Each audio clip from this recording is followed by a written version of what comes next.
અમદાવાદમાં એમ.કે. શાહ મેડિકલ કોલેજના પ્રોફેસર આવ્યા છે વિવાદમાં। ઓર્થોપેડિક વિભાગના આસિસ્ટન્ટ પ્રોફેસર તીર્થ પટેલ સામે ગંભીર આરોપ મૂકવામાં આવ્યો છે।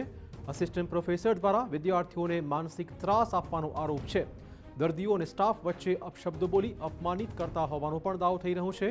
આસિસ્ટન્ટ પ્રોફેસર વ્યક્તિગત જીવન બાબતે ટિપ્પણી કરતા હોવાનો આક્ષેપ મૂકવામાં આવ્યો છે। રેસિડેન્ટ્સ ડોક્ટર સંગઠને સોશિયલ મીડિયા મારફતે આ દાવો કર્યો હતો। પીડિત વિદ્યાર્થીઓનો ગંભીર આક્ષેપ સાથેનો ઈમેલ પણ થઈ રહ્યું છે વાયરલ।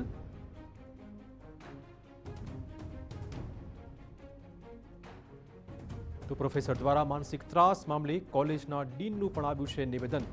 વિદ્યાર્થીઓના આરોપો વિશે 3 સભ્યોની તપાસ કમિટી બનાવાઈ છે। ફરિયાદ કરનાર 10 વિદ્યાર્થીઓ 5 દિવસથી ફરજ પર આવ્યા જ નથી।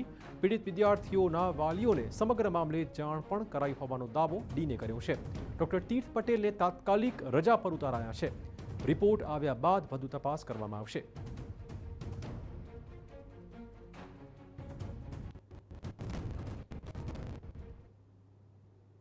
અમારી સિનિયર લેવલની એક મીટિંગ અમે ગઈકાલે કરેલી હતી, જેમાં અમારા જે સિનિયર હાયરાર્કીના અધિકારીઓ હતા અને એમાં અમે નિર્ણય એ પણ લીધો છે કે ડૉક્ટર તીર્થ પટેલ કે જેમના સામુ રેસિડેન્ટ ડૉક્ટરોએ આ ફરિયાદ કરી છે તેમને કામગીરીથી છૂટા તો નથી કર્યા, પણ એમને અમે રજા ઉપર ઉતારી દીધા છે, જેથી એક ન્યાયિક રીતે તપાસ અને એક સારા વાતાવરણમાં તપાસ થઈ શકે।